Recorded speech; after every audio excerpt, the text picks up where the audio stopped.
Ito nagpatimpla ko sa machine kabayan. Off-white. Tingnan nyo. Ayan siya kabayan oh. Tingnan oh. Off-white siya. Pang repair ko dito. Ayan, minasilyahan ko na yan lahat kabayan.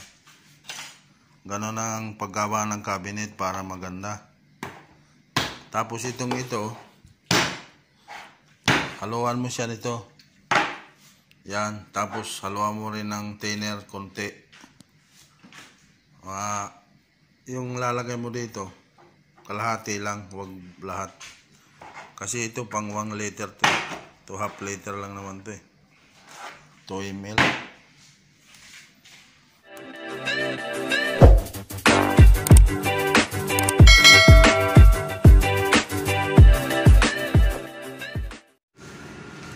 Tapos na yung unang gawa ko kabayan ng cabinet. Ayan na siya. Ready to fix na doon sa paglalagyan namin. Ito yung ano kabayan. Ito yung gagawin ko ngayon uli. Maganda to kabayan. Tingnan nyo. Maganda yung design na gagawin ko dito. Pang maliitan lang siya. Hindi siya puti. Off-white yung kulay niya. Ayan. Samahan nyo kabayan. Gawin natin. Tara. Tatabasin ko muna lahat para mabilis yung paggawa. Binubuo ko na kabayan yung pangalawang ano natin. Yung pangalawang cabinet. Ayan na siya oh. Dito yung isa kabayan. May mga guhit na siya. Ito 30 cm. Ito 35, 35, 35, 35. Tapos ito yung para sa drawer. Ayan na siya kabayan. Ayan yung isa oh. Buhin natin bayan. Buhin para maganda.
Side na to, dito yung drawer natin, tapos dito yung ano, yung shelf, dito yung shelf niya kabayan. Kasi tatabasin ko muna para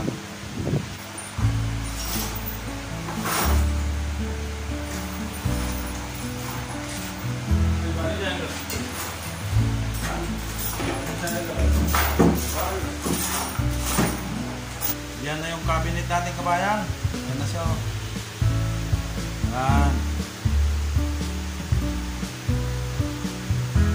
Yan na siya. Yung sa baba na yan, yung drawer yan, 4 na piraso. Pagod kabayan. Yung hangiran niya oh. Yan. Ito. Ayos ba maya? Drawer, 2 piraso. Hindi ko nalalagyan dito, bayan. Bibitin ko na lang yung pinakano niya, yung pinaka-kulong ng drawer. Ayan siya. Ganun lang yung gagawin ko para hindi na ano sa plywood. Dito yung papalo yung ano pinto. At saka dito. Napal na to. Kasi napasok sa loob. Ayun, ginagawa ko na yung drawer natin. Ito na siya. Ayan. Hindi ko na siya sinahigan dyan. Oh. Nilagay ko na lang. Ayan nyo. Wala lang yung magdadala. Wala na siya sahig. Hindi ko na sinahigan.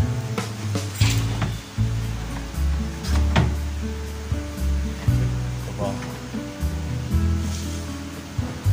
Wala na siya sahig. Kabayan, tingnan nyo sila. Kabitin na lang siya, nakabitin. Ito lagay natin yung last. Ito yung buhit na yan. Diyan natin isisintro yung butas ng gulong. Ito. Slide. Gagano mo siya. Ganyan.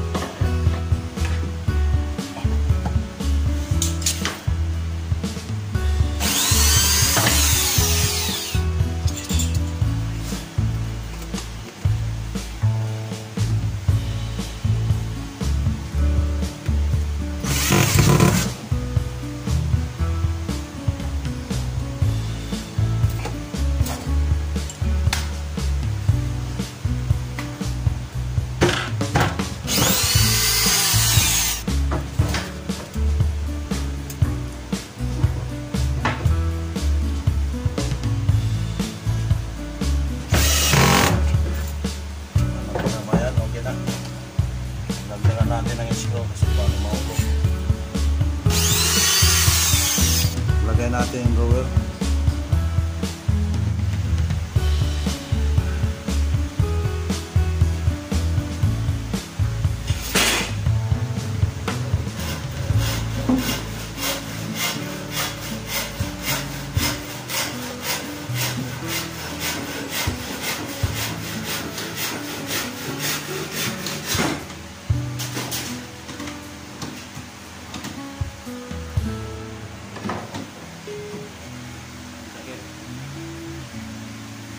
Lagyan mo dito para mabalance siya.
Okay.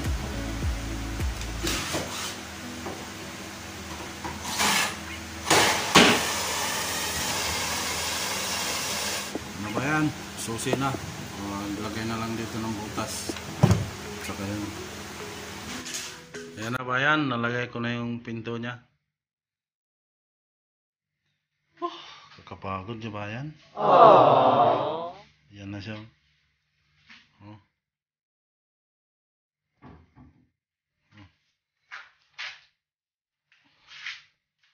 Ayan. Ayos, bayan, ayos. Isa, bayan, kulang na lang dito ng isa. Ayun pa, oh. Ayun pa, oh. Hindi ko pa nagagawa. Drawer natin, okay na. Okay na rin siya. Oh. Itong ano kabayan, oh, yung pinto nakapasok siya doon sa loob. Kapantay siya dito. Okay babayan. Yung gawa ko na cabinet. Bukas yung pinto niya. Yan. Gawa kayo kabayan ng ganito. Simple lang pero maganda. Itong gitna na to kabayan, yung lapad nito, 54. 54 siya kabayan hanggang doon. Tapos ito, 55.5. Nakapasok siya ng 1.5 cm din yung pinto. Tapos yung ano yan kabayan, bali yung 120, ito 120. Ayan o. Ito 120 yan. Hinati sa gitna para sa mga lagay ng damit. Tapos yung drawer sa baba. Ayan. Ito na kabayan. Dito na yung finish na siya. Ayan. Finish no. Kasi ni-repair ko yan eh. Kasi kailangan yung pinto maganda. Tsaka yung tingnan mo yung yan, tapos na yan sa kabayan. Yung pinto na yan. Tapos na finish product na yan. Tsaka ito. Ayan, tapos na rin ito. Bakita nyo, in-screwhan ko dito. Dati, in-screwhan ko yan. Ngayon, wala akong makita ng screw. Ayan. Banda na siya. Ayan, sa kabayan. Kita. Kasi kabayan, halimbawa, ganito. Yan o. Yan nilagarian yan. Yung kabilang side makinis. Diba ito? Yung kabilang side makinis, oh. Yung kabilang side sira dahil sa lagari. Pag nilagyan mo siya ng ganito, kita pa rin yung ng lagari. Kaya kailangan mo repairin yan. Kaya ang ginagamit ko, ito kabayan. Ito yung ginagamit ko. Ayan. Autolagger fatty, yung para sa pag masilya sa kahoy. Tapos yung ginamit ko pag pintura doon sa puti, kabayan, bumili lang kami nito. Kasi dito sa UAE, kabayan, mura lang naman to. 4 na piso lang. yung ginamit ko pang repair doon, kabayan, sa pinto. Tapos itong off-white naman, wala kami mabili na ganun na lata. Ito nagpatimpla ko sa machine kabayan. Off-white. Tingnan nyo. Ayan siya kabayan, oh. Tingnan. Oh, off-white siya. Pang repair ko dito. Ayan, minasilyahan ko na yan lahat kabayan. Ganon ang paggawa ng cabinet para maganda. Tapos ito, haluan mo siya nito. Yan, tapos haluan mo rin ng thinner konti. Yung lalagay mo dito, kalahati lang, wag lahat. Kasi ito pang 1 liter to. 2 half liter lang naman to eh. 2 ml. Tingnan nyo, ayan, minasilyahan ko na yan kabayan. Oh, minasilyahan ko na siya. Ito rin yung mga natin, drawer. Ayan, pipinturahan ko rin yan siya. Ganun lang kabayan yung paggawa ng cabinet. Ayan, naghiwa-hiwalay na sila. Dami. Doon ko na yung bubuuhin sa paglalagyan namin.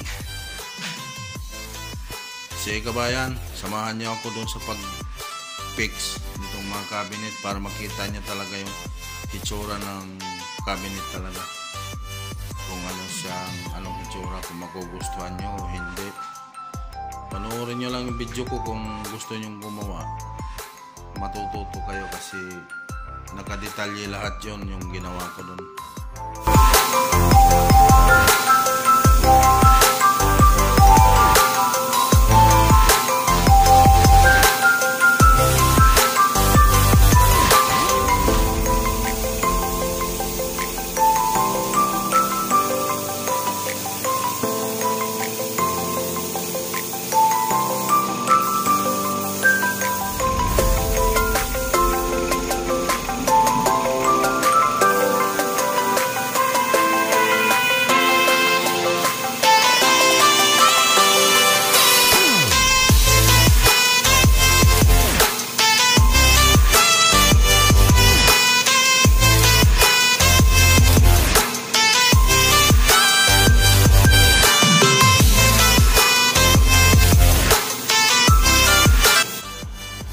ko na yung kabayan yung cabinet natin.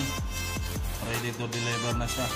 Yung puti wala, nandun na, dineliver na namin. Pupuntahan ko mamaya para buuhin na. Kasi na siya kabayan, no? Diba? Diba? Pintang, no? Tumilalim na yan, hindi na yung kailangan na, ano? Tumilalim naman. Na siya kabayan.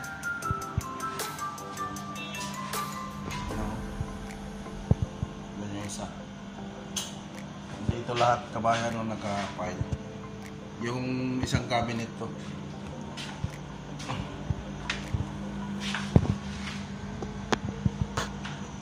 Sige kabayan, samahan niyo ako mamaya pag-fix nito doon sa paglalagyan namin. Sige po. Yung cabinet natin kabayan, na-deliver ko na siya. Nandun na siya sa bahay ng may-ari. Ang kaso nga lang, hindi ko pa siya nagawa kasi umalis yung may-ari. Kaya hindi pa nabubuo. Hayaan nyo at bibidyohan ko, malay nyo magustuhan niya at gumawa din kayo. Maraming salamat kabayan sa suporta at panonood ng video ko. Na-appreciate ko lahat yung mga comment nyo at yung mga tanong nyo.